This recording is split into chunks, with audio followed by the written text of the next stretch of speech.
Oh, no, I'm just saying. You know, your pictures left. The windows on the outside. Yeah, it's probably weird.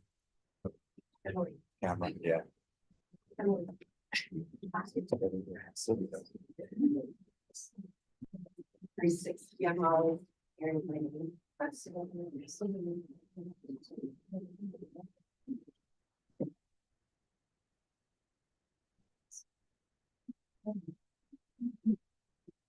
don't know, I was just looking for a noise.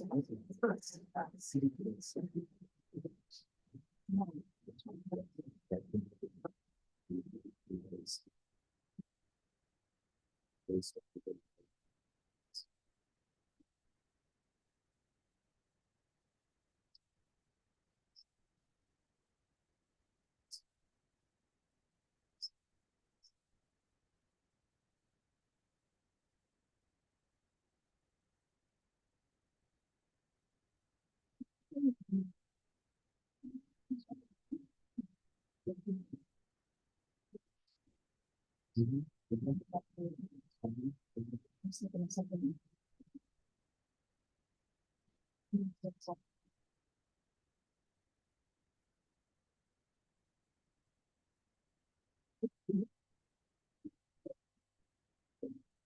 mean, it's not too funny.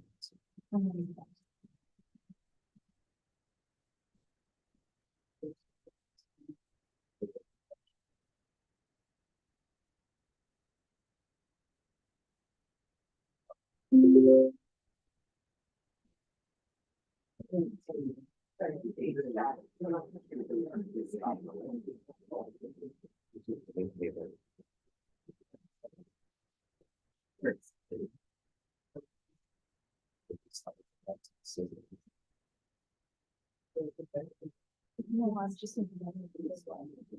So let's do that.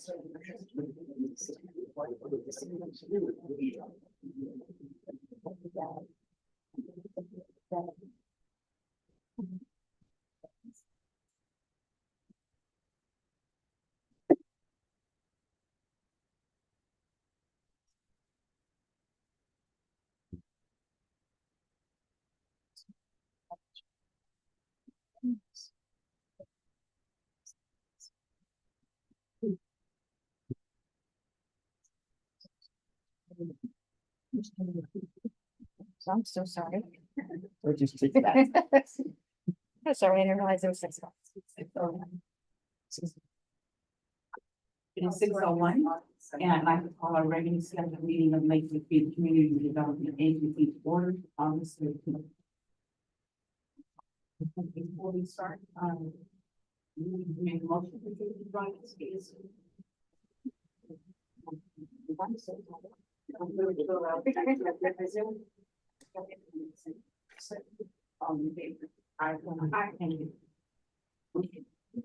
Thank you. Mr. Bartlett, Hello. I'm here. Pastor Stanford. Here. Caroline Chachibasha. Here. Donna Kerner. Here. Mr. Daniel Morgan is not present. Ms. Carl Blackson. Here.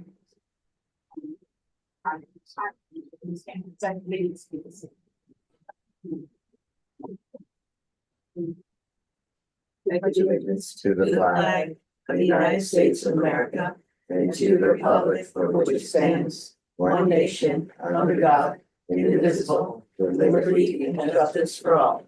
Do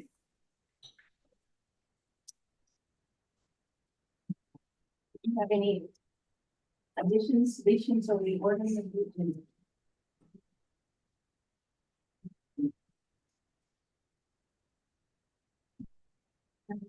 Public comment on non-agenda items? Okay. If you'd like to make a public comment, please come.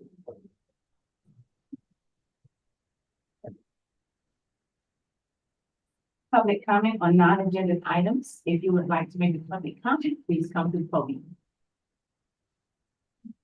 All ready for our presentations.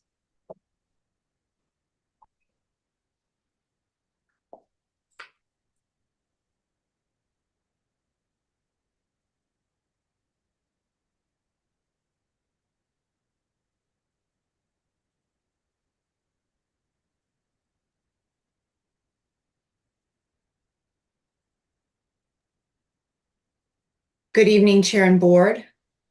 My name is Renee Miller, and I have the pleasure of representing the WMOTA Mixed Use Cultural Arts Campus project. I'm here to give our monthly update to you for your August meeting. Thank you very much again for your time. I'll jump right in. Good As you know, I'm sorry, can everyone see the presentation? Yes. Okay, fantastic. As you know, we've been working feverishly with staff and with our design team to move through to finalize the overall design, working at this point on fine details where transformers go, how big are alleys, can fire trucks fit? We're at that level of detail at this juncture with our development, we are happy to say. To give you just a little bit of flavor for all of the things that we have been working through throughout the summer, in the addition to the design finalization, we've been working through with the city and the CRA what our overall public-private partnership structure would be. What are the documents that we need to execute? How will the flow of responsibility and timelines work through this process? And very key to that is actually developing a very detailed critical path for which each party needs to follow in order to ensure that they're aligning with their individual responsibilities. And while that probably sounds quite simple, it becomes quite complex when we think through all of the moving parts that exist here, when we think through the fact that we have city facilities that are existing on the site that would need to be relocated. How do we relocate them? When do we relocate them? At what point would the city need to vacate those spaces? As we are now talking about a partnership deal to develop a parking structure, how do we move through that partnership deal? How does that get done? What is the timing for that? When is it delivered?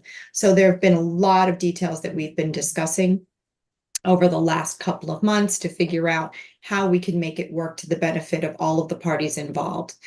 And that is really the crux of the things that we've been talking about, in addition to, of course, the financial side of our development deal negotiations. It's going well. We are not yet cooked, but the parties remain friendly, which is the best part of this whole thing, even though we have some sticking points right now that we are working through. So at this point, we are in the final stage of our critical path for this project. We are finalized, pretty much very close to finalized on the site plan, and we are working through the finer points of the term sheet in order to be able to present a formal agreement to this body and the city commission. We continue to share information about the status of the project each month via our newsletter, and continue to have more clicks every month, actually every week, on our WMOTA Loves LWB page. We encourage people to visit there, and if you're not yet getting our website, not yet getting our newsletter, we encourage you to do so.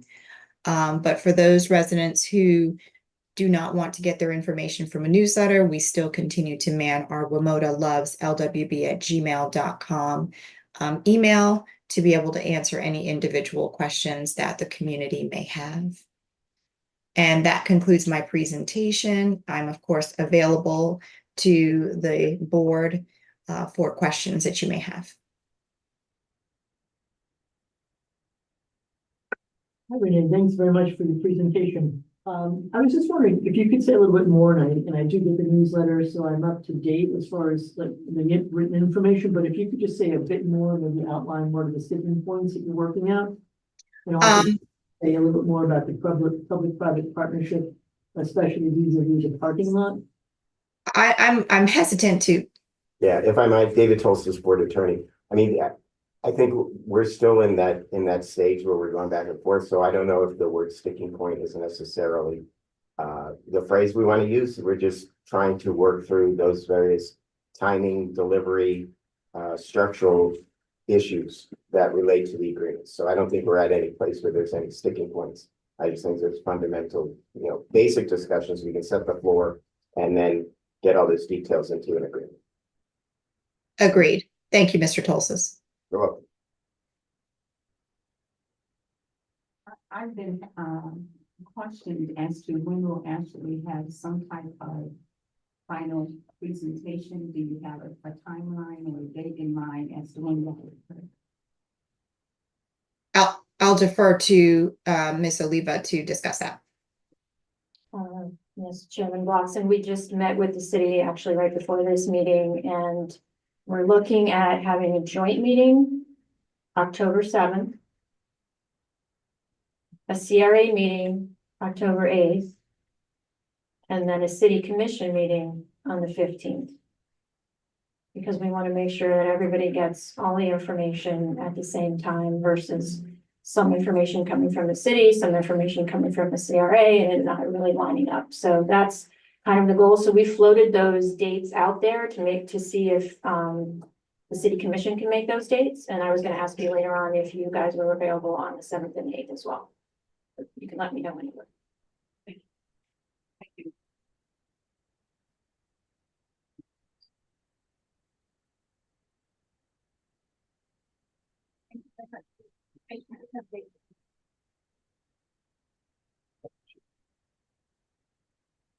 You talking? Renee, thank you very much for the presentation and the update. Drew, did you have any questions for Renee? No, I do not. And we have, and I must say for the record, just to follow up on what Attorney Tulsa said, this has been probably one of the best negotiations that we've participated in. Everybody has been friendly, as I think we're all moving towards in the same direction. And I think that we look forward to a presentation and getting through all of the many, feels like hundreds of details that we've had to sift through over these last couple of months. So again, thank you for your time. And thank you, Chairman, for checking. I have been following along. Joan's been keeping me posted. This is good news about the meeting sequence that she suggested. So I'm good. I don't have any questions. Thank you.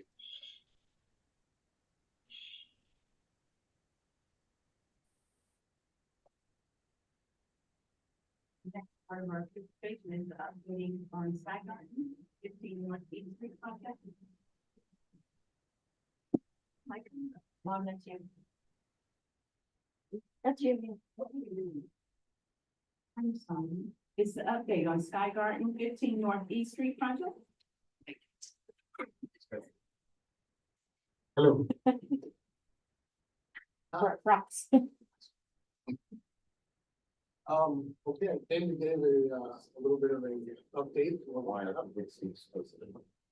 No, it was on, just stay closer to it. Hello, There can you you go. hear me? Okay, great. Came to give a, yes, my name is Juan Conte. The 15 North E project, here in 15 North E. I brought a little bit of Lake Worth with me today, very significant, piece of rock. This is a light pole that was taken down last week. One of which we have an accident at least per week at a Friday night, and it happens to be more like that. So we'll talk a little bit more about that, and then I'll show you why it happens. But, next slide, please. Should be a clicker on the, no, he's got. Oh. Okay, on the exterior, the civil fire connection, the engineering plans have been approved by, fire. That was a monumental thing because they wanted to give them back to me in September, mid-September. And we got them done 2 weeks ago, which is great. So now they're working on the orders for all the fire protection stuff to come through. And, Joan helped me with an email that said it was a CRA project and we're really trying to get this thing done. So thank you very much, Joan. Much appreciated. The fence, if you look now, we'll see pictures of it. The west side is complete. And by next week, they should have the north and south sides complete as well. You can see it as you go by. Landscape is complete. The pavers are completed on East Street. So actually that whole facade actually looks pretty much done at the moment. The sidewalk is also complete.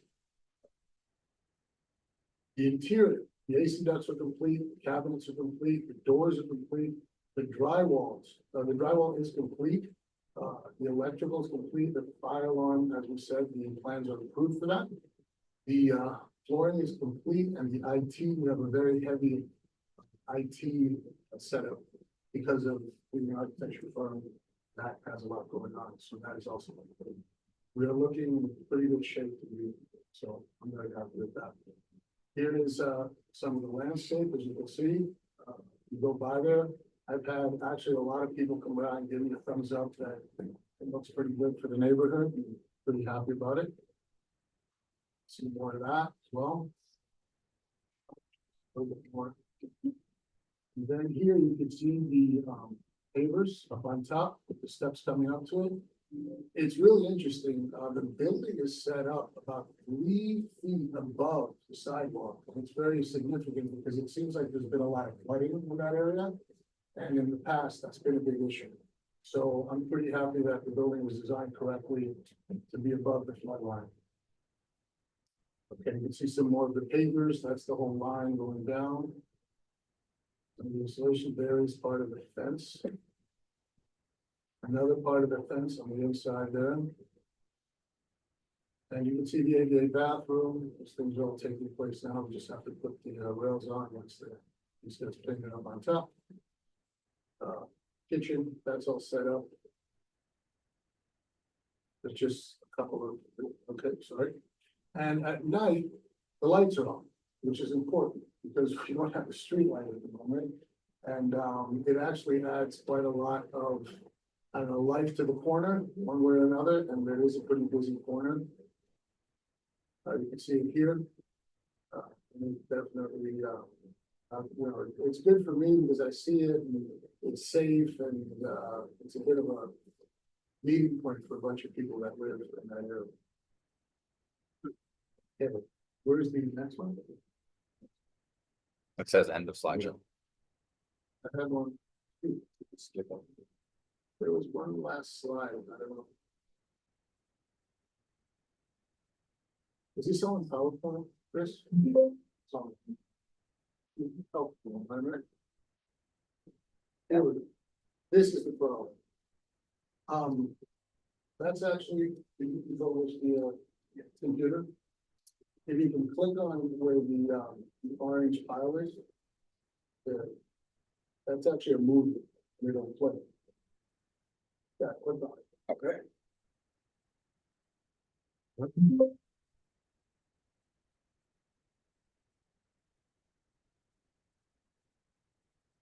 want to bring this to everybody's attention because if you see here, this is where a car hit. And that pole was right there and it crashed right into that building. We have 1 to 2 car accidents on that street corner. There's a CRA sign that was somewhere in there, and I think it's been retrieved so far. The police left us a part of the traffic accident report. In the last month, we retrieved a woman that was shaking, that crashed almost into the tree and hit that sidewalk.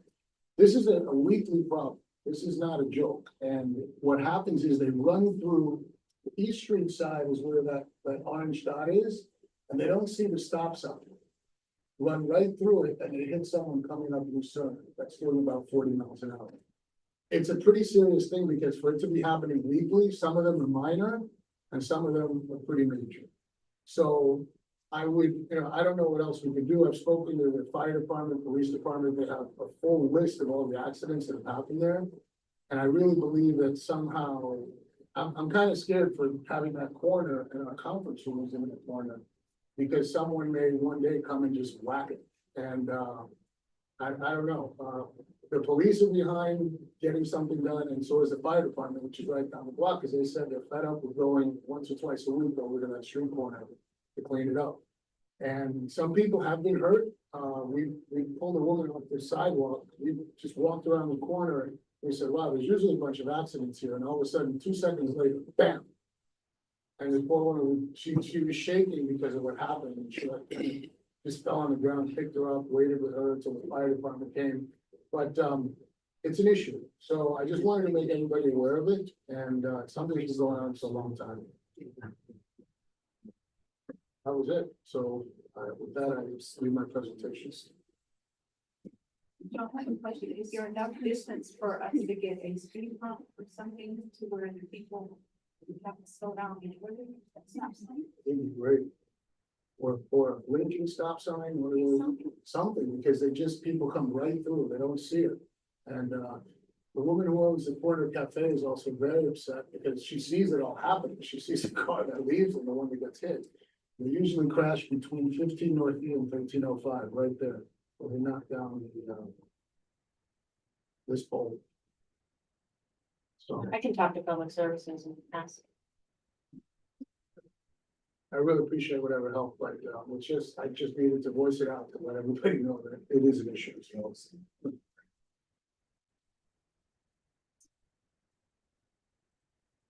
It's great. Thank you. My husband and I drove through after that street light got taken out like the next morning, I guess. I was kind of surprised by that. We thought, well, at least doesn't look like it hit the building, but. Thank you. It didn't. We had one, yeah.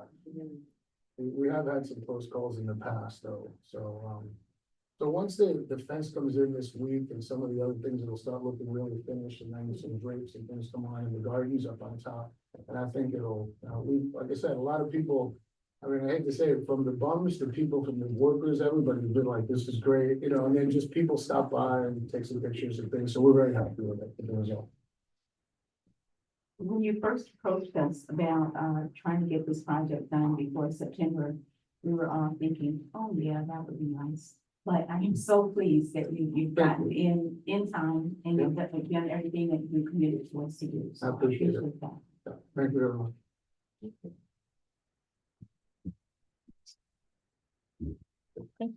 Thanks so much.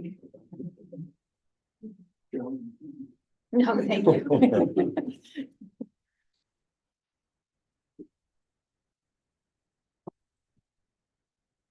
Good evening, everyone. David Soltis, CRA General Counsel. I was asked to make a presentation this evening to you as a CRA board, just as an update regarding Florida Sunshine Law. And it says public records, but we're not covering public records. And we're going to ignore that slide. We're going to cover voting conflicts instead of public records. So you can ignore the second part of that title. So I know you all are generally familiar with the Sunshine Law. The specific statutory reference is section 286.011, and it governs your relationship with your fellow board members. The goal of the Sunshine Law and the provisions in the Florida Constitution are to maintain transparency and openness to the public so that the public can be confident that any decision you make is made based upon the information at a meeting and not based on any backroom dealings. Unlike the Florida legislature, who can sit in the back room in Tallahassee as you're watching them, and then come out and make a motion second vote and nobody knows what happened. So, but here I'm proud to say in municipal government, you are required to comply with this law, which states that any meeting of the CRA board needs to be noticed. Minutes have to be taken and it has to be held in a open facility, public facility. So what that means for you is you don't have to worry about notice for your meetings because Emily, Chris, and Jones make sure you have your public notices posted. We have the meetings here in City Hall and they're open to everyone. They're online, so people can watch them as well. And we do take minutes. So those are the three requirements of the Sunshine Law: minutes, public notice, and meeting in a public building. Now the issue comes about as far as what is a meeting. And Florida courts have determined that a meeting is two or more members of a collegial body. So the CRA board is the collegial body here. So any occasion where two or more of you get together to discuss any CRA business would be considered a meeting. And what happens if you have a meeting? You have to take minutes. It needs to be publicly noticed and it has to be open to the public. So the issue arises, well, if you run into one of your fellow board members at Publix or at Dunkin' Donuts, I'm not sure the Starbucks is open, otherwise I would have said that, but you need to post notice and take minutes, and that won't happen. Won't happen if you exchange emails, won't happen if you exchange text messages, and it won't happen if you have a phone call with one or more of your fellow board members. So that's why we strongly urge you only to discuss CRA business at CRA meetings. You can certainly discuss CRA business with Joan, myself, Chris, or Emily. You can also discuss CRA business with any member of the city commission. They're not on your board. So you can have one-on-one conversations with members of the city commission without worrying about violating the Sunshine Law.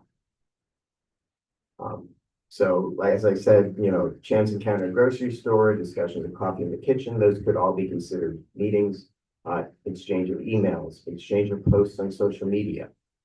Those are all considered meetings. And that exchange is an exchange of ideas or thoughts about items which are foreseeable to come before you, such as the WMOTA agreement, any project, the budget, plans, projects, whatever the CRA may be doing. All those items are CRA business and should only be discussed at CRA meetings.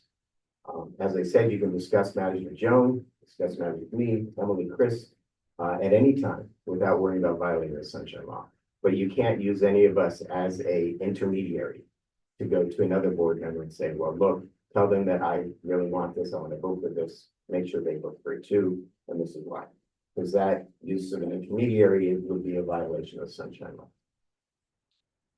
It applies to agencies. So the agency here is the CRA board. You also have planning and zoning boards, maybe a public arts committee or charter review board. Those types of boards are all governed by the sunshine law, as is the city commission. They're governed by the sunshine law as well. Now, there may be other ad hoc committees that would be set up at some point in time by the CRA.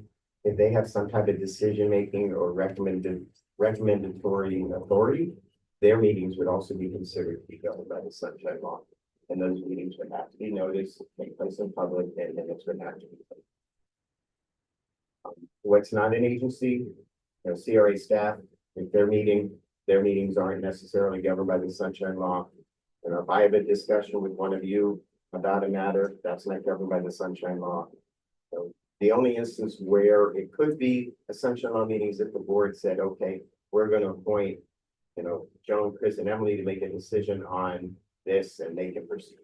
Then if they were to meet about that issue and make a decision and bring it back to you, in theory, that meeting that they hold could be governed by the sunshine law. But I'm not aware of that happening. You as a board pretty much make all the decisions. So I haven't been concerned about that. Let's see, an individual CRA board member is not an agency. Now they do have in the statute, a meeting that is purely fact-finding is not governed by the sunshine law. But I find those very few and far between. And it's difficult to say when is a meeting purely fact-finding and when is it part of the decision-making process. I know a lot of boards like to we talk about going on a bus trip or going to a location to view something together, a progress of a project. And my preference is that you all go individually on your own. Board staff takes a video of the project and then will show it to you all at a meeting. Because, as well-intentioned as we all are, mistakes can happen. People can overhear conversations, and something that was never intended to be a decision ends up being a decision, and suddenly that decision was made at a meeting that wasn't noticed to the public. And the last thing you want is to get the public suspicious of how you're making decisions. So that's why we're open, we're transparent, we're here, and the public is fully aware of what conversations we're having and what decisions we're making. Scope of subject matter for a meeting, it's any matter which foreseeably could come before the board. So all those items on your agenda tonight, those are the types of matters that could and are before you. Things, applications that you might have for board approval, the grant applications that you get. Maybe a special event that the CRA is going to approve, the budget. Those types of subject matters are items which need to be considered at a meeting.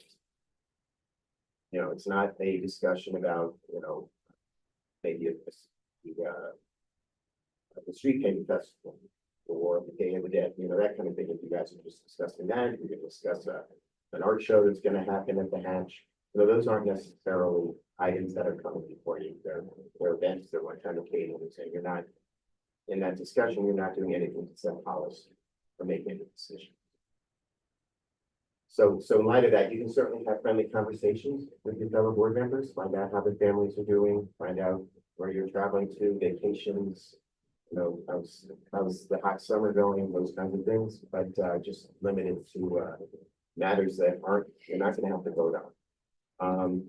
Now, here's one example, if 2 or more members of the CRA board were to attend one of the local civic association meetings, or let's say maybe even a planning and zoning board meeting, it would not be advisable for the board members to engage in a conversation about that matter that's coming before the CRA board. If one of you decides to get up and say something, while I would recommend against that, the cat's out of the bag, and the other board member who's there couldn't necessarily speak because then you would have exchange of ideas or thoughts, and that could be considered a meeting. Notice and all those other things. So we're just trying to prevent you from violating the sunshine law, because one of these slides has a reference to any potential misdemeanor criminal penalties as a result of it. You can't use email or the telephone to conduct private discussions. You can send one-way communications to each other.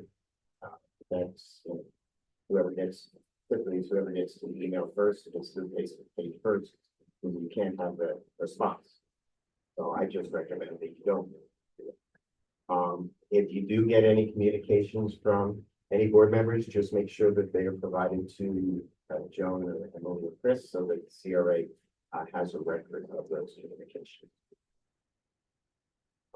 As I said, the benefits to social media, enhanced capacity to disseminate and receive information, greater transparency, you reach a lot of people, but you also have to be wary about any exchange of ideas and thoughts for items that may come before the board. Because the challenges are that the risk is you run afoul of the sunshine law. The W motor project's a big project. There's a lot of social media out there, but ultimately that agreement or agreements is going to come to you for approval. So that's just a good example. You read all the social media you want, but try not to get, for lack of a better term, sucked in to the discussion, because you need to publish your discussion in your CRA board meetings. As I said, you should engage in social media and exchange a discussion. There's no exception to that for any matter that may come before the CRA board. That includes text messages, Facebook, Instagram, WhatsApp, whatever.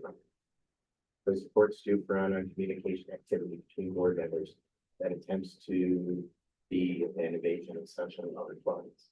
And there have been cases in Orange County, Escambia County, where courts have stepped in and imposed criminal penalties and fines against elected officials. Some people were even put in jail due to the violation of sunshine. One of them was a Florida senator who was in Tallahassee, went back to Escambia County because I'm a county commissioner. He didn't follow the law, he ended up in jail. So also just, as I said, avoid the comment traps in social media. And just, you're more than welcome to read it, but just refrain to, put any written comments or thumbs up or thumbs down or smiley faces or, any other kinds of responses.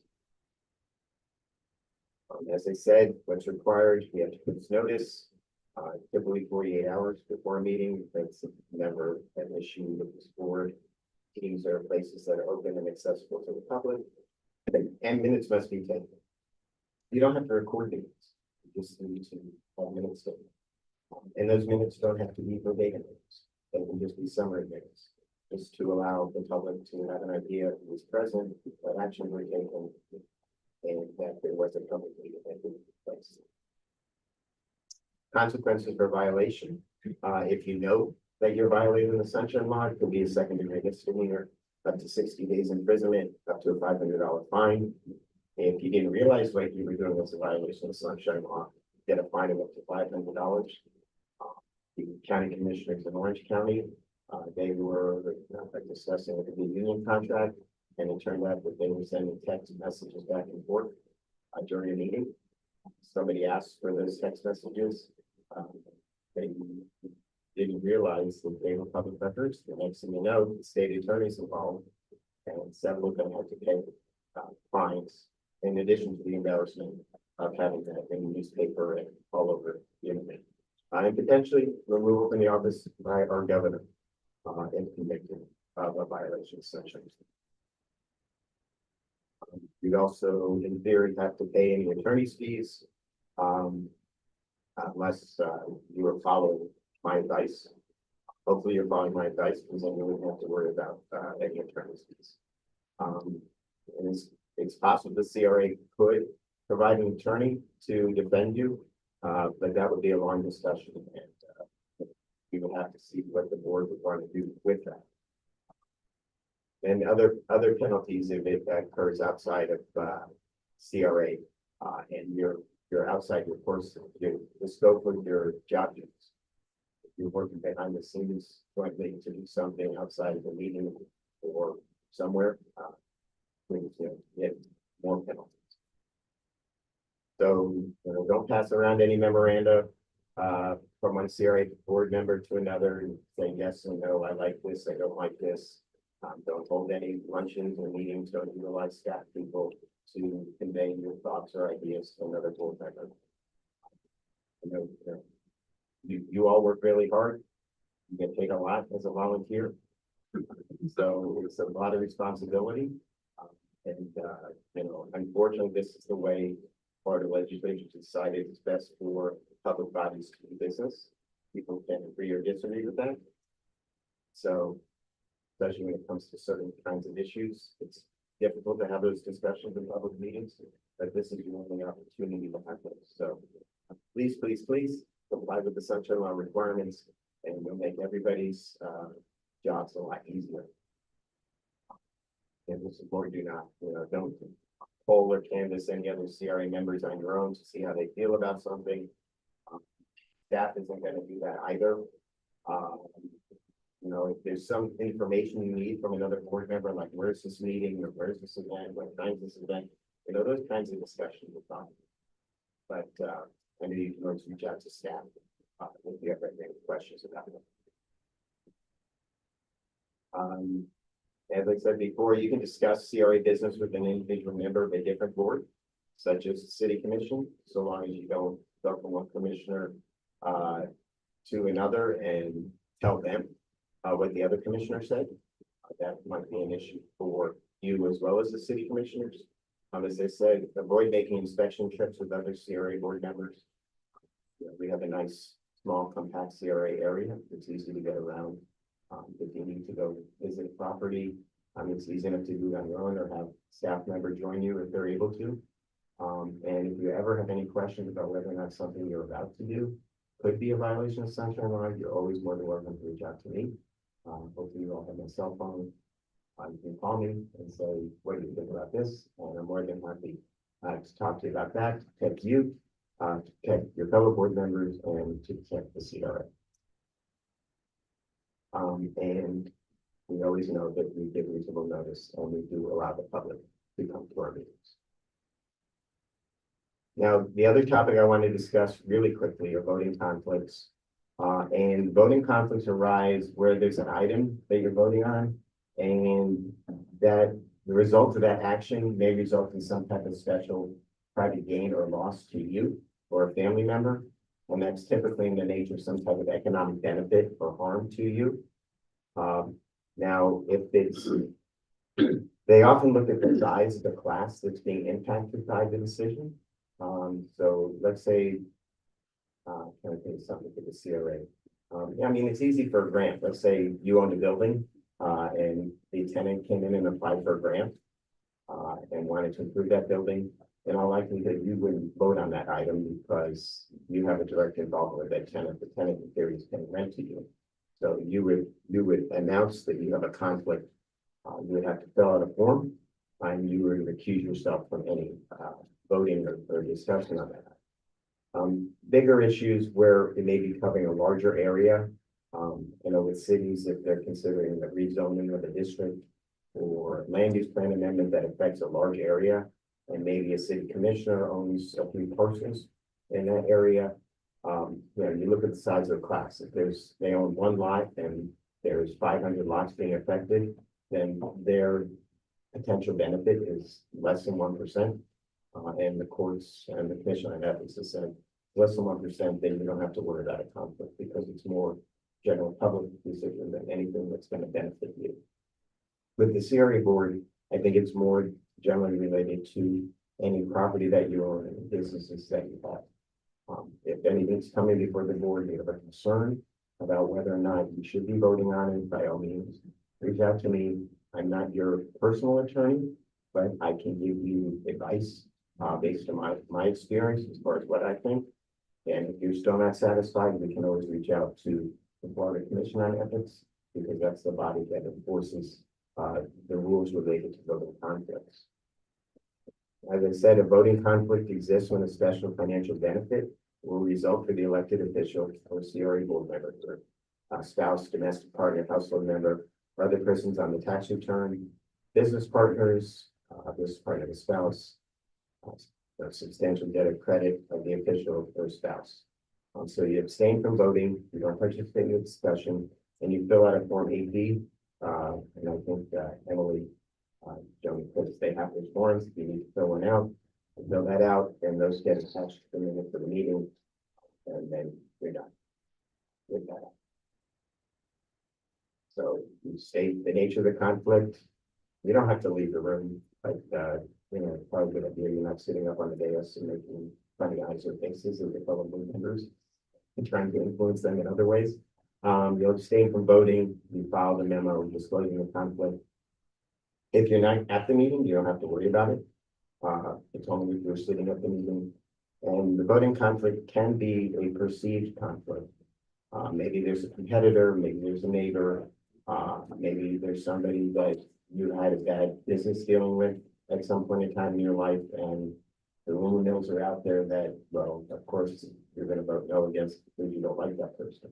Well, if it is perceived that there's a voting conflict and it's real perception, then you may be able to abstain from voting. So those are the kinds of things that I'd like to have you talk to somebody about before you decide to do that. Oh, and with that, that was the brief summary of the Sunshine Law and voting conflict. I think the most important thing I want to stress to you is that these laws are in place to give the public confidence that the decisions that you're making are based on the information you receive and not based on any other reason. So I'm available always, unless I'm not hiking on the Appalachian Trail like I was a couple weeks ago. So in that case, there are attorneys in my office that can assist me. So feel free to reach out anytime. I answer any questions if you have any. Otherwise, it's always a pleasure to be here and hopefully to be able to take on the beach. So, I think sure. We had our visioning workshop for what we wanted to do, things to come forth in this fiscal year. I put that on that, what projects we thought we would do. Were we not have a conversation with people at that?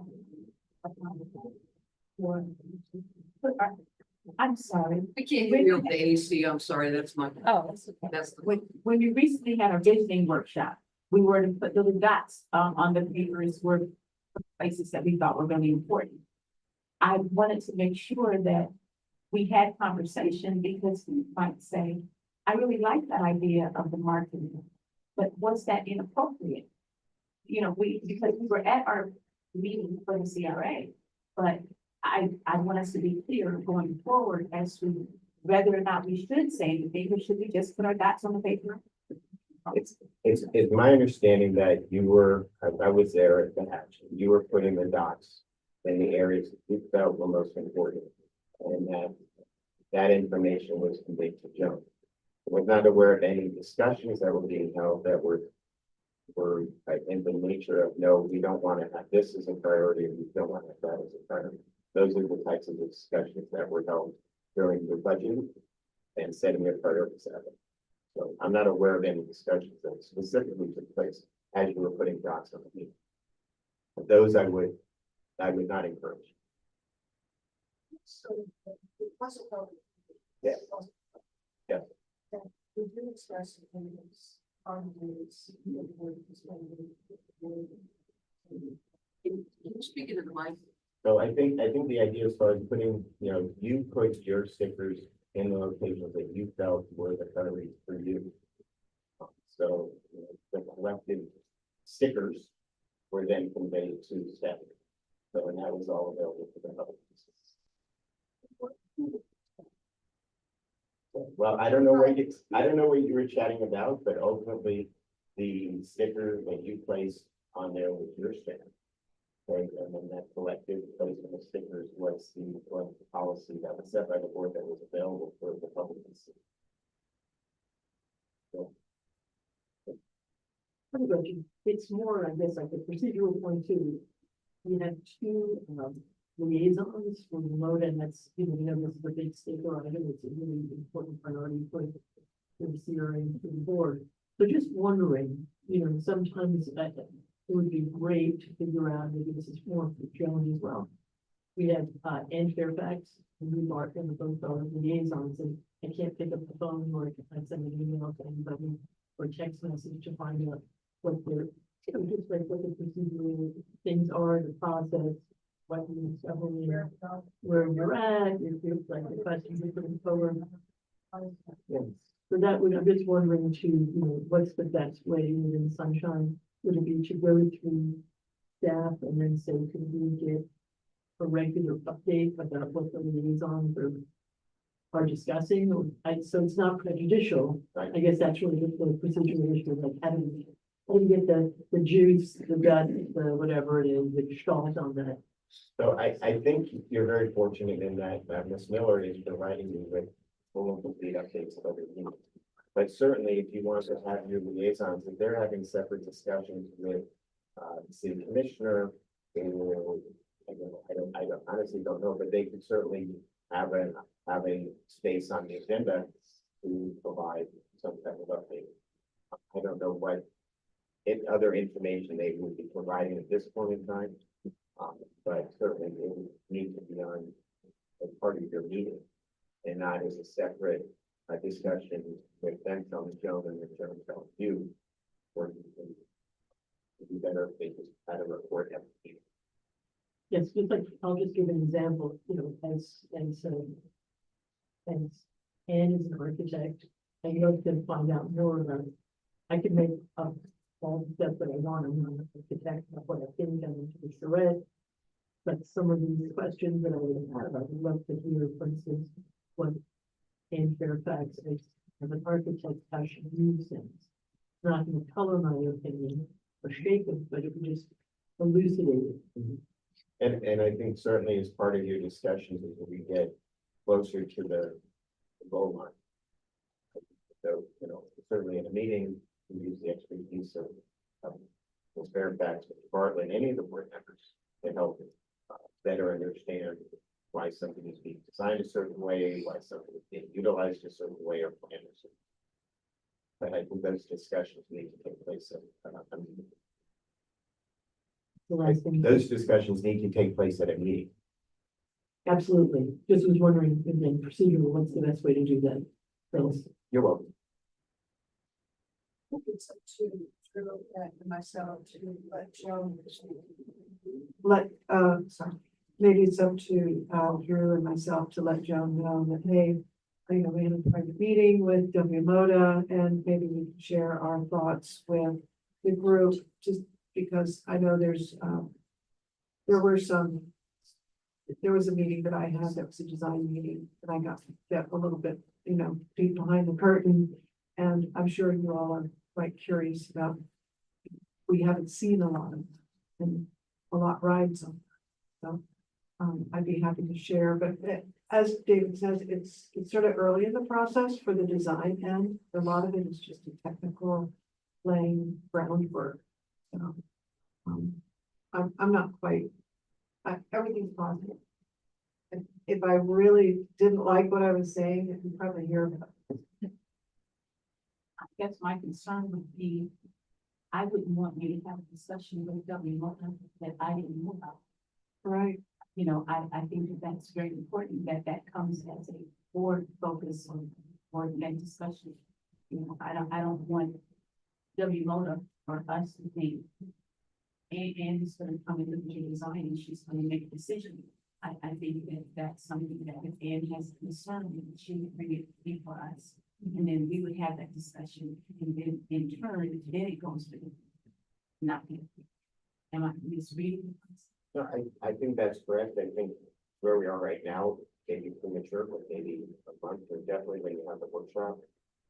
And when you have the workshop and you discuss the agreement, and then after that, where there's actual, you know, design and more detailed on paper, I think that'll be appropriate then, certainly. Well, thank you very much.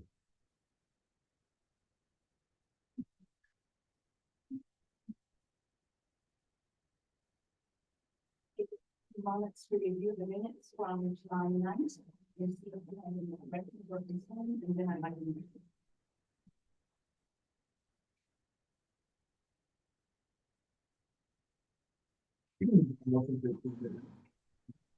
1 second then.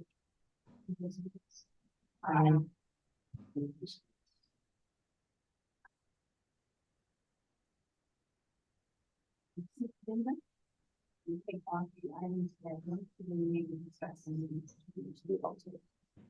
Okay. Yeah, you approve all the items together. Yes. I'm taking it. All those in favor?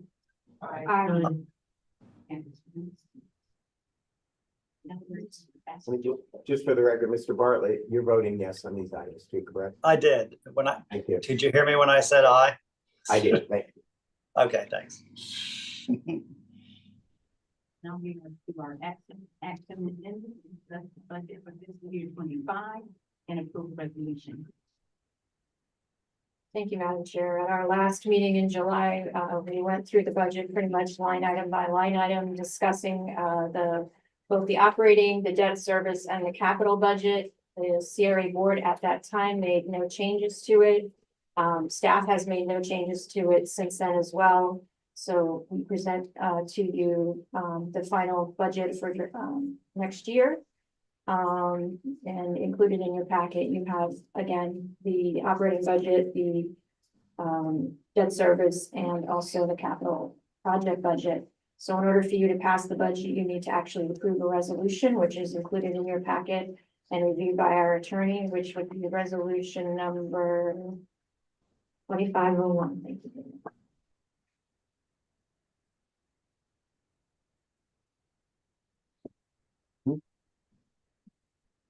We have a motion before we and a second before we can have discussion. I'll make a motion. I recommend that the board pass resolution number, 2501, which is exhibit C, adopting the FY 2024 and 2025 CRA budget. I'll second. At this time, I did want to have a discussion. I just wanted to ask a question regarding the something. Oh. I guess I'm not talking about it. I'm sorry. As part of the discussion, I wanted to have. There you go. I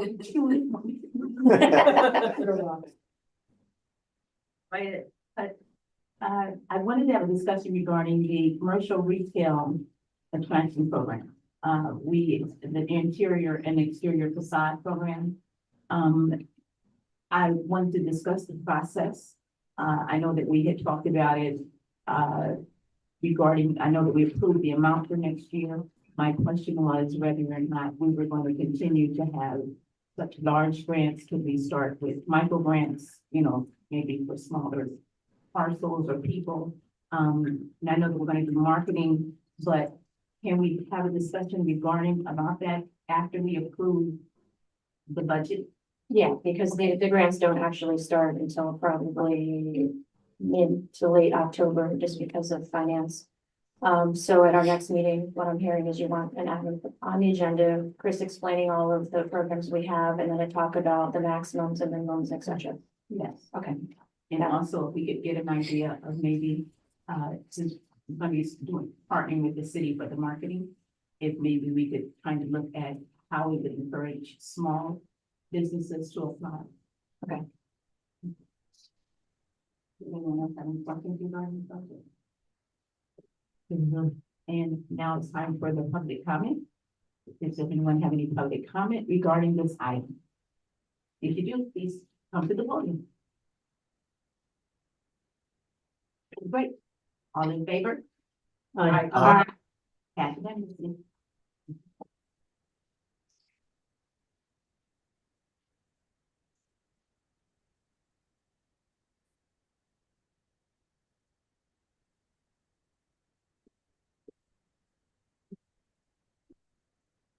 Are you ready, Madam Chair? I'm sorry. Are you ready for the next item? Yes, I am. Okay. So at our, I think it was our last meeting, in July, we met and discussed, the possibility of giving an extension to Inhabit for Village Flats, which, as a reminder, 3 phases of development of, residential units on both Lake and Lucerne on multiple parcels that the CRA owns. At that meeting, it was advised by the board, that staff, myself, meet with the Community Sustainability Department, as well as with Inhabit, with Tim and Nestor, and go over the dates with which we feel would be reasonable for them to get their permits granted to them. We did meet on July 19th with city staff and with the developer. We came up together with the various dates that are in your packet. And just to go over it really quickly, 1310, which is the first phase, deadline would be extended to September 30th, 2024, 1406. Which is on the corner of Lucerne. The permit deadline would be extended to October 30th. And then for the remaining phase 3, which is kind of what I think we're calling a horseshoe, that would be no later than December 30th, 2024. Both the city and Inhabit at that time understood that this was kind of our last attempt at trying to extend the agreements. So I don't have anything else for you. I do know that Tim is here, but not sure if Nestor's here to kind of go over it, but we were thinking that, you know, these are kind of like our drop dead dates in order to hopefully finish this process. So included in your packet is a 5th amendment to the purchase and sale, and also a 2nd amendment to the development agreement for you to approve tonight.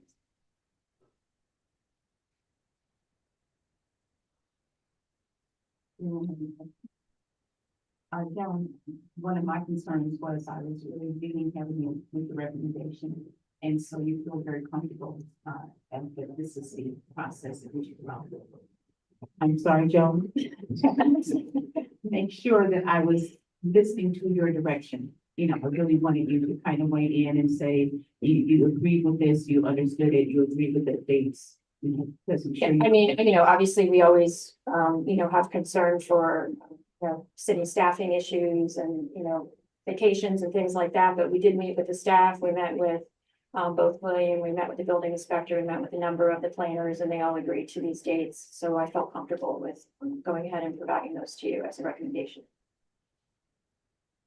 now, does someone have a public comment on this issue or we don't? No, or you might want to hear from Tim. He's here. If you like. Yes, If you like. please. Chairman, when would you like us to ask questions after Tim? When do you want to ask questions? Oh, wait, well, I'll wait. Why don't you, let's hear from Tim first, and then we can ask our questions. Thank you. Good evening. Does that work? Yes, you did. Good evening, Tim Carey, Habit Property Group. Joan is correct. I believe we met on July 19th. Just very briefly, I think Joan and I would both agree, along with some of the city staff, that everything I told you last go around was completely accurate.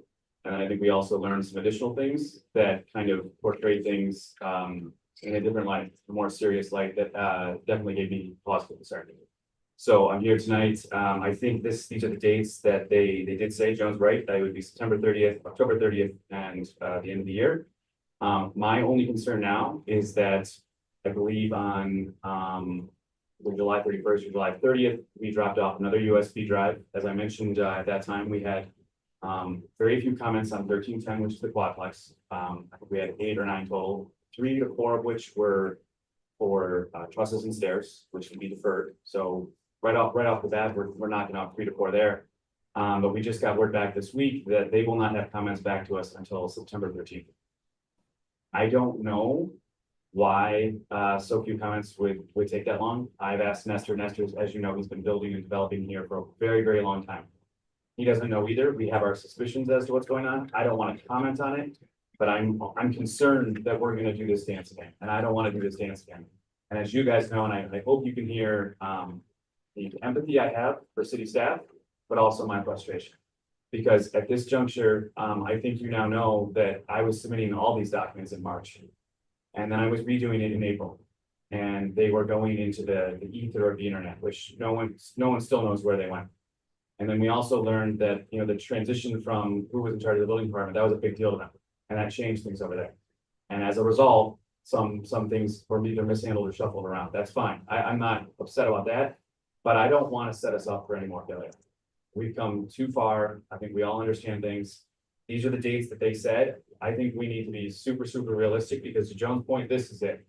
And this is it for everyone, not just for you guys. I understand you're frustrated. You can imagine how frustrated I've been where I've been, I don't know who I've been submitting stuff to.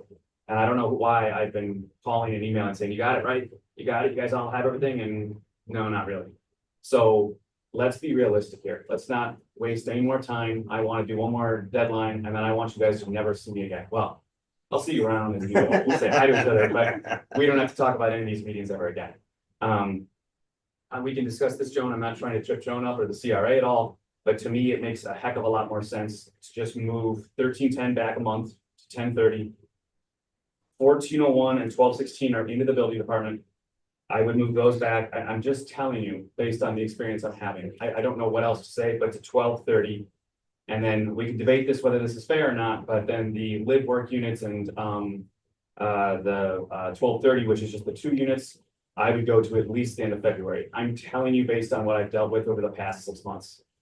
That essentially places not a big extension for 1310, not a big extension for 1401. The one I'm worried about right now, and I'm worried about it because it's still in planning or it's still in zoning. It's been there for a while. And I'm allegedly getting comments back on Friday. Now, as I've always told you, and I have all the documentation, I can prove all this. I always get very few comments. The city staff have looked at me in the face and said, you guys always prepare your documents. They're always in a row and everything always looks pretty good. So it's not, I'm more than happy to tell you all the faults of this project and where I goofed up. But let's be realistic here. I don't know if that works for Joan or anyone of you guys, but I'm telling you, we are very, very close to a permit at 1310. And as you know, all the other units are the same. And Ann had a hand in designing this stuff. I mean, we are full go. We've got fences up. I'm trying to get a nice fence at the next unit. We are full in. But I can't do anything about over there. There's nothing I can do about that. That is out of my hands. Everything else I'm pushing. I've got a permit expediter. We're spending money everywhere we can to get stuff done. And as soon as we get that permit for a fence or the site work, it's done in days, not weeks, days. But let's be realistic here and let's nail this and finish this once and for all. Thank you. A question. So the deadlines we're talking about are C of O deadlines or construction To have permit in hand, starting, right? or what are the deadlines? To have the permit in hand. A permit in hand. Well, yeah, it sounds like those are city's deadlines, not your deadlines, right? Yes. So it's like the owner is being held accountable for the deadlines that city has to present. And he's presented all, have you presented all your paperwork? I've had everything since March. Okay, well, I don't know why, it sounds a little funny to me. Like we're holding you accountable for how long it takes to get a permit. Believe me, I've been there. I'm there now. Okay. So I understand. So, I don't think it's fair that we are holding him accountable. And gee, we really want it to be this time, but it's like, what happens if city misses their deadline? What are the consequences anyway? I'm doing the best I can. I agree with everything you're saying. I mean, I just am surprised that, is that really the case? I mean, am I really? Joan was at the meeting. I mean, David told us, you asked, what happens if you don't get the permit? Well, as drafted, that the agreements will terminate if the permits aren't provided by the date that, whatever we agree to. I see what you mean. So we have our agreement that We- references the permits, but the permits are out of his control. So it'd be really sad if we couldn't extend these deadlines and extend them. Well, we previously had the ability to extend in the prior versions, or the prior amendments that had previously been approved, there was a process to get extensions. But in light of the length of time that this has gone on, I think it was the board's recommendation at the last meeting that we set a final date for these different phases. And that there not be an ability to extend. Now, I'll tell you that if the parties wanted to extend, they still could. Because parties can make agreements at any time, but we're not providing for that automatic extension that the amendments previously had. So this is a little bit more also that the building department is aware, but I understand you're in zoning, you're in planning zoning. That could be, that's That's another quagmire there. No, I mean, typically it's not, so we have site plan approval for all of it, but it's now in the zoning department, which is slightly different.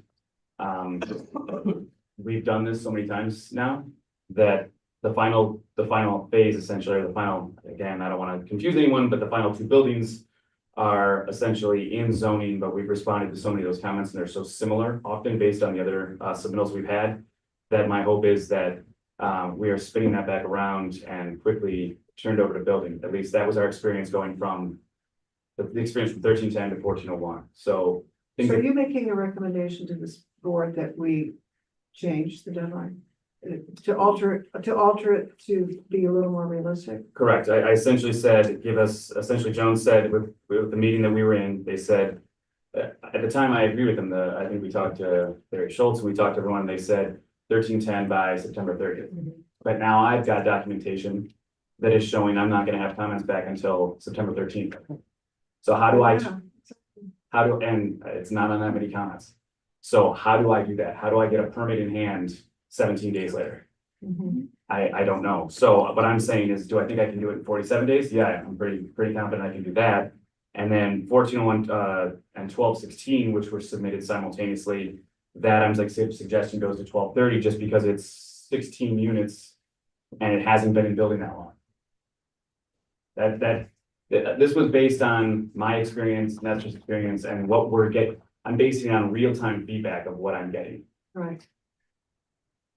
Somehow, William Waters was part of this. He was in the discussion meeting. too, He was in the meeting. And he was, it sounds to me like he was kind of like making a promise to you that he would have it. I don't know about a promise, but I've been working with Barry Schultz. It's been a solid experience, and he has promised. He said, "Look, you're not going to lose your place in line. We're trying to move this down the field as quickly as possible." I don't know what their review process is. I can't speak to that. Okay. All right, I think we should make some adjustments. If this body can, just not to have so much brain damage, for him up against a really, really tight deadline. I think given the amount of time that we have devoted to this project and how lenient we have been, I certainly want the project to go forward. I like to hear from the other board members as to your thoughts on this, and also to hear from Joan. Yeah, and Drew. Yes, I know that Drew is waiting, so we can start with Drew, and then I'd like to end with Joan because a moment ago I thought she said these dates are fine. Now, if the budgeting process or the process with the city, if they have not done what they needed to do, and I understand you don't have a very short time, with their community to write-ups, and you have to get them back. I understand that. I just want to know, is there a compromise?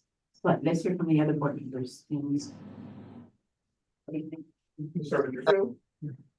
Can I just have just a couple of clarifying questions, Tim? Because I was really struggling to follow what you were talking about. When I understand 1310, but then the other 4-digit numbers you were using. What I see on the memo is phase 1, phase 2, and phase 3. And so phase 1, I understand that's you're not getting comments back till the 13th of September. Phase 2, you have a permit in-house. What's the status of that phase 2? So you applied for all these permits last March, phase 2 and phase 3? Yeah, that was the attempt, Drew. And I apologize. The addresses are a little off, so just bear with me here, but 1310 is correct. That's 1310 Lake Ave. That's the quadplex. That's where we feel very, very close to having a permit based on how few comments we've received back. The next 2 buildings, they're kind of at different sites. There were actually 3 permits submitted. One is for 1401 Lucerne. That's 10 units. The next is 1216 Lake. That's 6 units. And then because 1216 Lake is on the horseshoe, based on city staff's guidance, they also want us to get a site work permit for everything at the horseshoe, because obviously at the horseshoe, we have to create a drive aisle, essentially a rear parking lot with the garage structure loading onto that drive aisle. So that work has to start at some point. So that was a separate permit, and that's also been applied for. And then also so those are the 3. That's all in process. That's all with building. And then beyond that, the last phase would be, again, it's a little different because of the way we submitted and how it's coming out. But the last phase would be 1215 Lucerne, which is the 7 live work units, and 1230 Lake, which is the 2 units on that skinny sliver of the southwest portion of the horseshoe. So the way we're breaking that down is what's in process right now, the comments we've received back, and how quickly we're getting some of those comments back. Just to be clear, Joan is correct that those were the dates that the city staff said. What I'm basing my analysis on are comments I got back from our permit expediter. And the permit expediter made clear that city staff said, yes, you'll have comments back on what you've submitted on 1310 by September 13th. That would be for all 3 phases? No, that's just for 1310. Okay. So that's so why. For the 3rd phase, you have applied for all the permits you need. No, so the 3rd phase is just those last 2 buildings I talked about. Yep. And that's where we're in, I believe we're in planning/zoning, and we're told that we'll have comments back this Friday. For planning and zoning, and then you go from there to applying for the permit? That's correct. That's correct. And that deadline is still, that we have in our memo is December 30th to get a permit. What I originally have for 1401 and 1216 is actually the day before Halloween. So based on what I'm seeing here, I'm nervous about that deadline, and that's why I'm advocating for 1230. And based on where I'm seeing the last 2 buildings, that's why I'm advocating for, end of February. Conceivably, you could get it earlier. Guys, Yeah, absolutely. This is just Yes. like, Yes, let's just do a fail safe so we don't have to see you again. that, Begging, absolutely. I am all in favor of that. If you guys said, everything by February or March, I swear to God, you'll never see me again. We are moving as quickly as possible. Anything I can do every day, I'm doing it. So I really feel like we're making good progress. I honestly and truly believe in the city staff, and I think they are trying to move the ball down the field with me. For whatever reason, we've had these major hiccups, which have been confirmed. It's not conjecture at this point. So this stuff happened. I don't care. I just want to keep the ball rolling down the field. That's all I'm trying to do. Try to make it easy for us because we're listening, but there are a lot of I know there's so many dates and addresses. Yeah. addresses and deadlines and, yeah, I would like to make a motion, but I would have a suggestion. But it would be I'd be hard pressed to know exactly how to help you specifically. Yeah, I'm looking at the resolution and I'm like, I don't even know how to even approach this because this is all in phases, not, so. And it's David, I think I can make based upon what Tim is saying, I can come up with the revisions to, specifically it's in the 5th Amendment of the Purchase and Sale Agreement, it would be that termination section 31, and we could go through those dates when the time is right for a motion.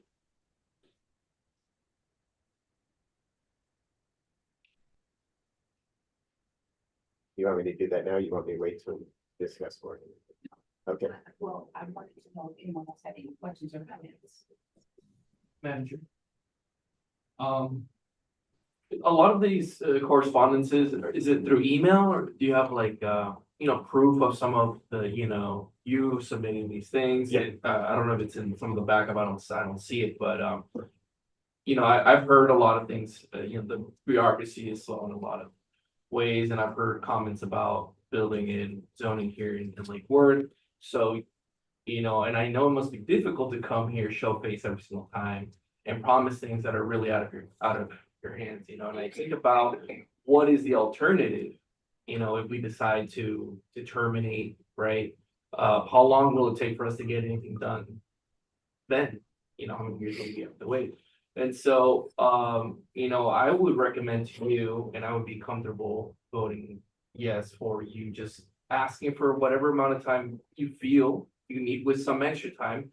So long as you maybe give us an update, and maybe you don't even have to come here, but maybe just some correspondence between you and some of the the people in charge in the city and the different departments saying, yes, you updated, you asked for an update on these permits. They said, we're still working on it. So long as we keep, personally, I keep seeing that you're corresponding with the city is still needs more time to complete what they need to do. I don't see your fault of anything, and I think we should just take as long as the city needs, honestly. So I would ask that you just give us exactly, what you need. When do you see phase one being done?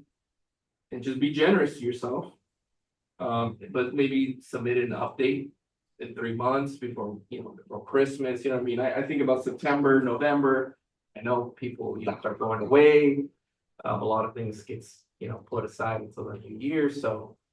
Just ask for whatever amount of time you feel you really need, and I would personally feel okay voting for it, as long as there's some updates, an email here, like this is the correspondence between Tim and and the city.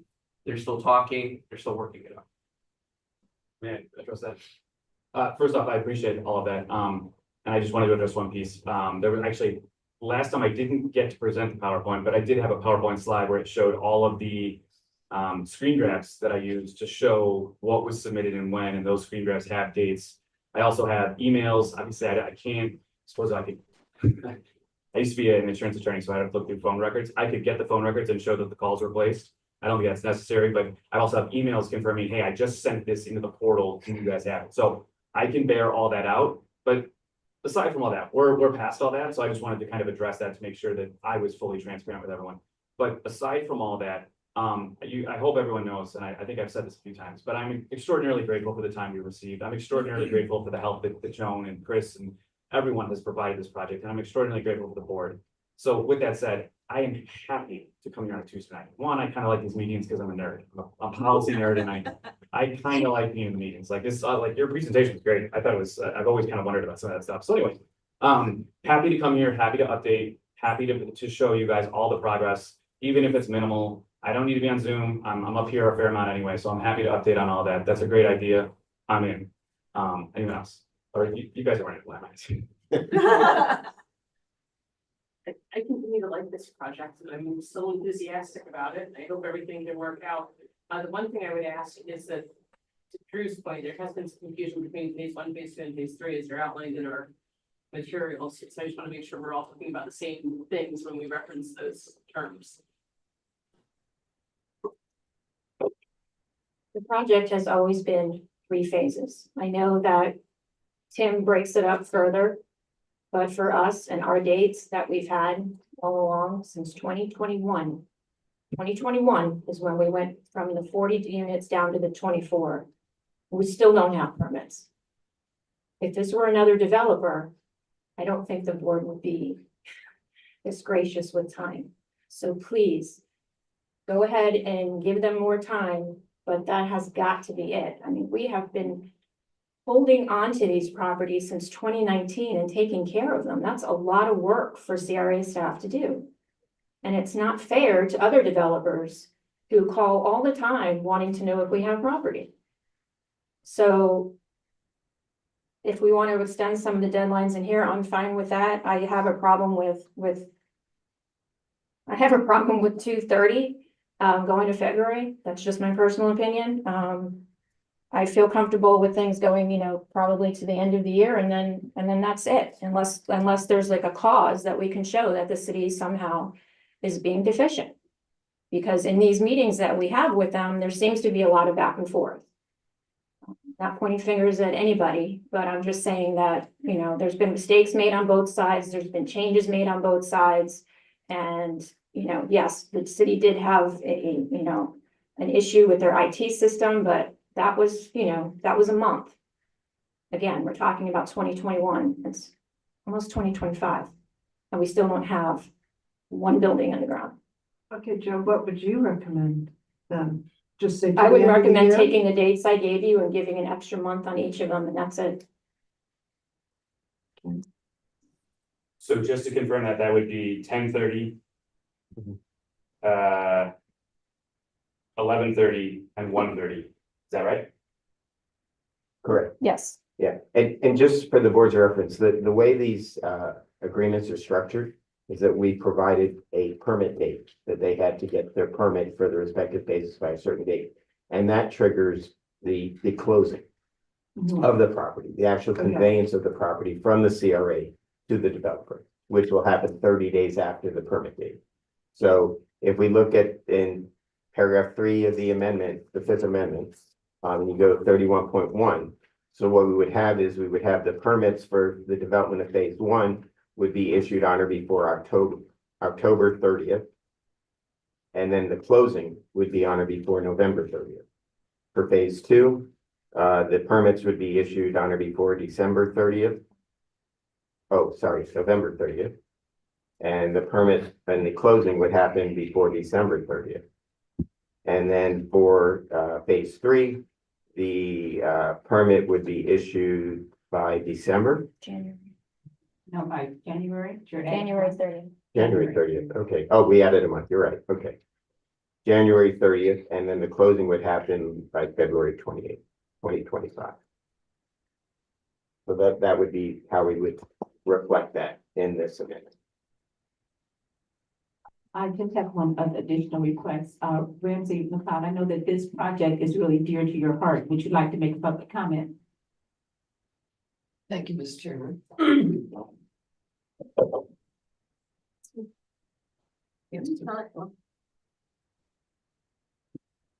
Ramsey McLeod, 24 South C Street. Yes, this is a project near and dear to my heart because it is a tremendous benefit to our community on the west side of the city. And I think it's an investment and I think it's important. I don't understand why it has taken so long to get through the permitting process, but I know there's been some upheaval in the building department and some of the processes to get permits issued.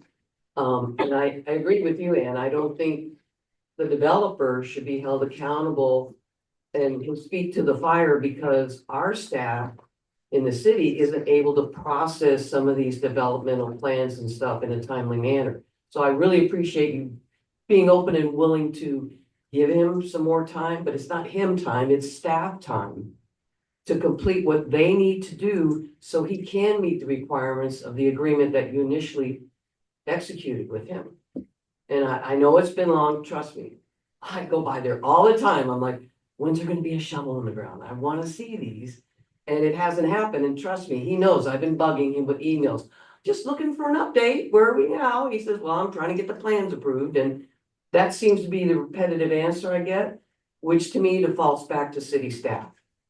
So I know we've got money involved. We've got land on hold. Developers want to get in here really bad. But this is a project that really speaks to the residents in that area. I mean, when we came up with the Pinnacle and all the stuff that came from these realtors out of the woodwork, but oh, you need commercial in here and the rest of it. We need affordable housing. This is the city that that side of the city, our only options are slumlords. And I see what the conditions are that the residents are living with. And it's time that we do development on this side of the city that's proportionate to the economic lack of economics that the people that live there have. There's so many people in houses because they can't afford the rent individually. There's multiple, and we know that's a problem. But it's very concentrated on this side of the city. We need low-income housing. We need thoughtful rental property that they can afford and have a home and begin to build some kind of generational wealth. Well, we can't do that if city staff can't complete the deadlines that they set to get these permits permitted so the developers can get this work done and we get these buildings built and this housing provided. We're the leading city for affordable housing in the county. And I know Tim has been in front of you multiple times. I've been here every time asking for extensions. And there are faults on both sides. I agree with Joan, but the IT part of it really throws a loop. And if he got caught in the loop, so did all the other developers. So everybody's facing this same situation. And I appreciate you giving him more time. I think it helps staff to have time to get it done and actually meet whatever deadlines they felt they could that they proposed. But when they don't meet it, who holds them accountable? because now your money's tied up. This agreement starts to go into default. And there's only so much a developer can do to get city staff. And sometimes when you're the squeakiest wheel, they just go deaf. And they don't make that extra effort to get the paperwork done or to make sure it's getting moved along at the speed it needs to. And that's why projects get delayed so long in this city. And I just would appreciate that you continue to hold some compassion in your heart and some empathy for his struggles with our own city staff and the multiple changes that are happening in the building department and getting the permits done. I have a lot of belief in this gentleman and in Nestor to get this accomplished, and it will totally change this side of the city. And it's a huge beautification to the entryway of our city. And I'm sure everybody would like, they spruced up the roundabout. And we have this wonderful building on E and Lakes and Lucerne. And now we have this housing coming in. It'll just be something spectacular for us. But our feet are being put in quicksand because of the building and the permitting process. And it's hard for you. You make contracts, you have to hold people to the agreements they make. But when it's out of their hand, then who goes to city staff and holds them accountable? Because now you're not getting the money you need. We're not getting the housing we need. Yeah, and my time is up. I read your lips. Thank you. Do we have any other public comment on this issue? Sean, I have another question. If we agree to the revisions of the dates, would it be possible for city staff to come before us or to meet with you so that I'm hearing, and it's not that I don't believe him, I believe him, and I believe this frustration is real. My question is on the other end, if I'm holding city staff accountable, I want to know why. I want to know what's the problem, and are you having this problem with other developers? Is it the process? Is it this property? What is it? But if I'm going to say, yes, I want to extend these dates, I want to know in December what city staff has to say. Because if we're going to be voting in December to dissolve this agreement, this is a major, major thing for all concerned. And I don't do that lightly. But I'd like city staff to come in and say, this is our side of the story. Is that possible, or do they talk to you, or how does that work? Well, I thank you for that, because I'm in a really tough position. As I said before, I think there's been changes made to plans numerous times. There's been comments given, comments not addressed, depending on who you talk to, right? So I think the best thing would be to actually have somebody come in here from city staff, because I've never had a project take this long. I've done a lot of projects over a very long time here, and there's something just isn't right, right? And we all know that, but I don't think pushing all of that blame on the city is fair.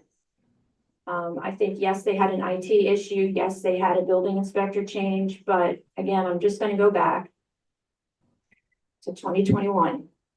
And so, you know, maybe some developers aren't as sophisticated as other ones. Maybe there are, you know, different opinions on things, different, you know, I don't know what the ins and outs are. I mean, I could go through 10 million emails and really give it to you, but I don't think you want that. But yeah, I think it would be appropriate if for any reason that you cannot meet these deadlines, that city staff comes here and explains to you and tells you their side of the story. Question, Joe, this is for Joe. So given all that you said, do you have confidence in this project going forward that it will end up with shovels in the ground and housing, affordable housing being constructed and completed? I just want to remind the board that half of the units are affordable, the other half are market rate. Do I have confidence in it? Well, I have to have confidence in it because it falls on me, right? So if it's not done in time, it's, you know, it's because I couldn't get it done in time. So I'll do my best to work with the city and Tim and get this done.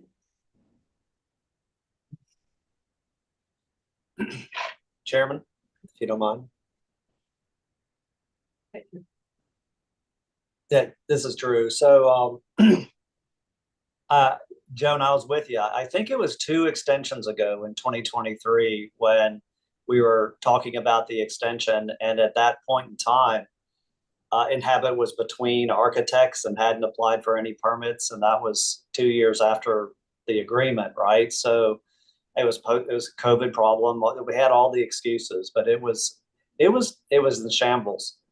But we gave the extension. The point of all my questions was to figure out whether it was still in shambles or whether they were acting, being responsive, doing the due diligence, and had their own organization in shape to be responsive to the city.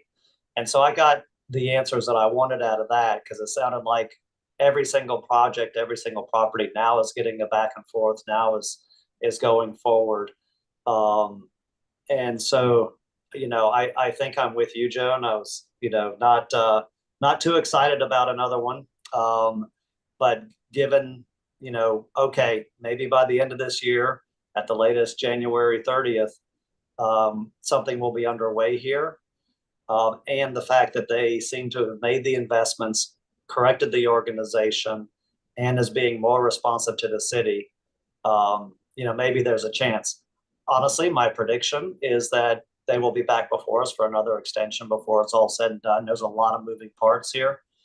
But I think based on what I heard today and the amount of activity that Inhabit is putting forward, and thank you, Ramsey, for showing up. I would be okay with your month extension to each of the dates. Again, I do think we'll be back before with another extension on at least one of these things. But that's what I was looking for out of this discussion, to make sure that they had gotten their house in order and were able to be responsive to the city. Thanks, Chairman.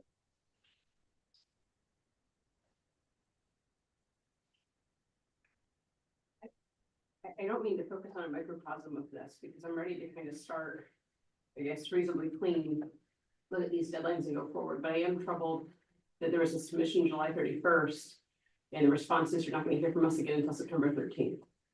And I don't mean to fixate on that, but six weeks seems like a long time. But I don't have a frame of reference. So is 6 weeks a long time for that, or is that a typical turnaround? Okay. Yeah. Thank you. I It's don't like mean to ask a naive molasses, question, so, but yeah. this is not my Very area. frustrating for developers. Okay. Do you want to have a motion?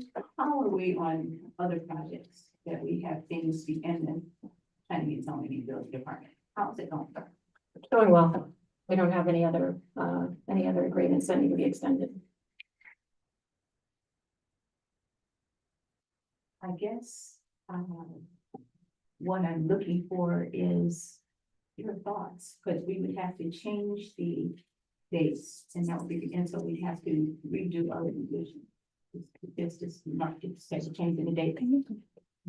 If at the appropriate time, you just make the motion and we can go through those phases and make sure the dates read right, then I would just revise the agreement before it's signed based upon your motion if it passes.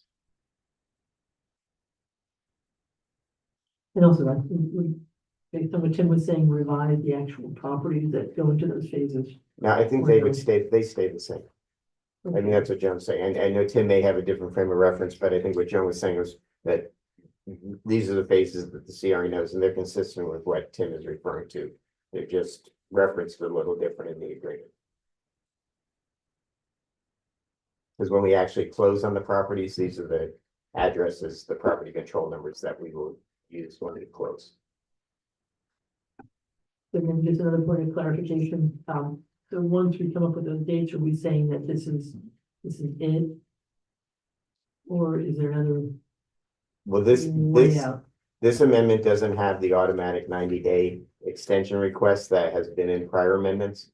In the prior amendments, if there was an issue with respect to meeting these dates, then the developer could submit a request to your executive director and request a 90-day extension. That 90-day extension, would be given. Anything beyond that would have to come to the board. So this amendment does not include that automatic 90-day extension, But as I said before, parties are free to amend their agreements as they see fit. So if for some reason the dates can't be met and Tim needs to make another request to extend those dates, he can, and it would be the board's decision as to whether or not to grant another amendment to extend those dates further.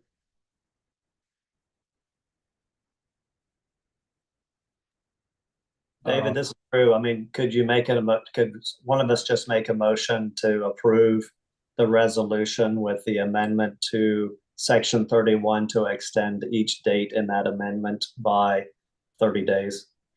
Yes. That's much easier than what I was saying earlier. Right. Do you want to do that, Drew? If ever, Drew, can I just make a suggestion for your please. motion? That we ask planning and zoning to come to us in December to give us a more realistic update as to where things are going. And also at that time, we would already have notice on 10/30 and 11/30. Those dates would have already passed. And so if by December 15th, if planning and zoning came before us, we know where we are on the first two phases, and we know exactly what we want to do, and we also have the input from planning and zoning. That sounds good. Joan, do you need a motion on that, or can you just take that as board direction? That I can take as board direction, but if you could go through section 3.1 to change those, extending each of those. Yeah, I'll make that motion. Thank you. Okay, so I move that we approve the Fifth Amendment to the purchase and sale agreement as presented to us in our package, with an amendment to section 31, where each date in that section in 31.1, 31.2, and 31.3 is extended an additional 30 days.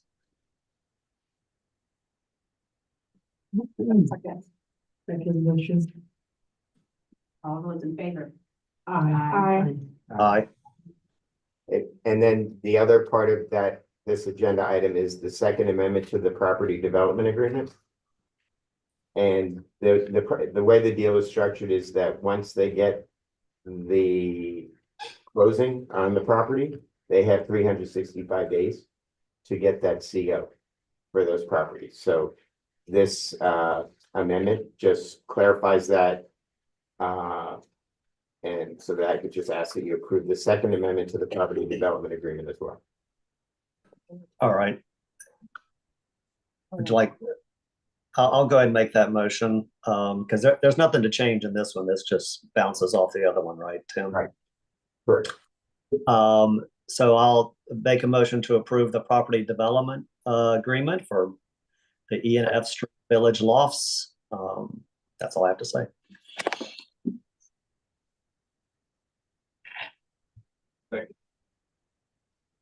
All those in favor? Aye. Aye.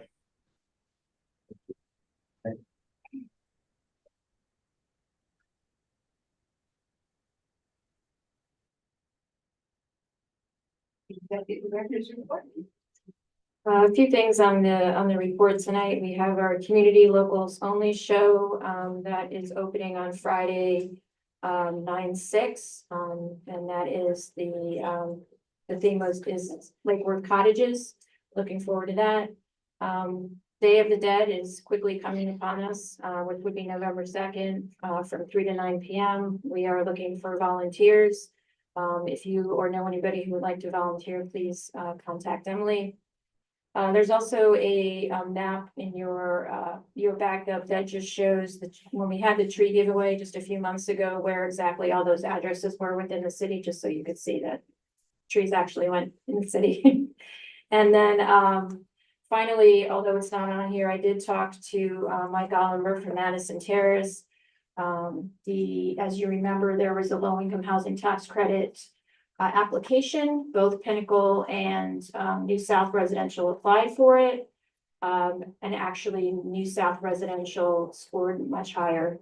And it looks like they will be getting the low-income housing tax credits for phase 2 of Madison Terrace. So that project will be moving forward. He is hoping to have demo done. He's hoping to have demo done by the holidays, maybe early next year.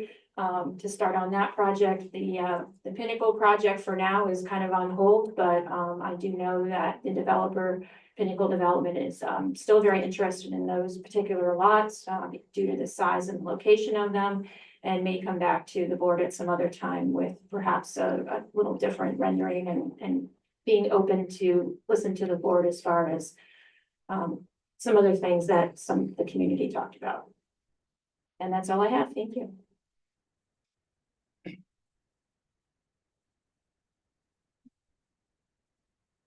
I'm good. No problem. Emily, you can put me down for a shift for David Ed. I just like to say that I am available October 8th and 9th for the meetings, so I was hoping maybe we can pencil those in. Is that possible? Can we commit to for the meeting tonight? The 7th and 8th. The 7th and 8th, either way. I've got travel coming up, so I just want to get everything in the box. We'll let everybody. Thank you. We'll write it down and we'll let everybody, if everybody could get back to us, maybe by the end of the week, that would be fantastic, and then we could put it on the schedule. Thank you. No comment, but you know, just in case I don't see your email, I'm good for October. Also good for those dates, and also definitely volunteer for those ones. Thanks for a great meeting and on Village Flats. Fingers crossed. If you're paying the next time, please let us know. I have a request. I don't know if we are aware that most of our city employees probably qualify for affordable housing. Is there a way that we could kind of have a project that we could do a lottery, and that some of the recipients of the houses or the project would go towards city employees? It would go if we're talking about a larger project, let's say Village Flats, then we could do something like that. Right now, our agreement with all of our nonprofits is that if there is somebody who works for the city who's looking for a home, they get priority. Do we have a way of letting city employees know about these projects so that they will know what's coming up, what's in mind? Yeah, I work closely with the Human Resource Department and we send out emails. True. Do you have comments? Yeah, just thanks, board, for your indulgence with me participating remotely. I totally appreciate it. I know it's weird having a voice from the sky. But I'll be there next month, and I'm available on the 7th and 8th. And so thanks everybody, and thanks Joan and staff for preparing that Village Flats agenda item and having that good discussion with us. Thank you.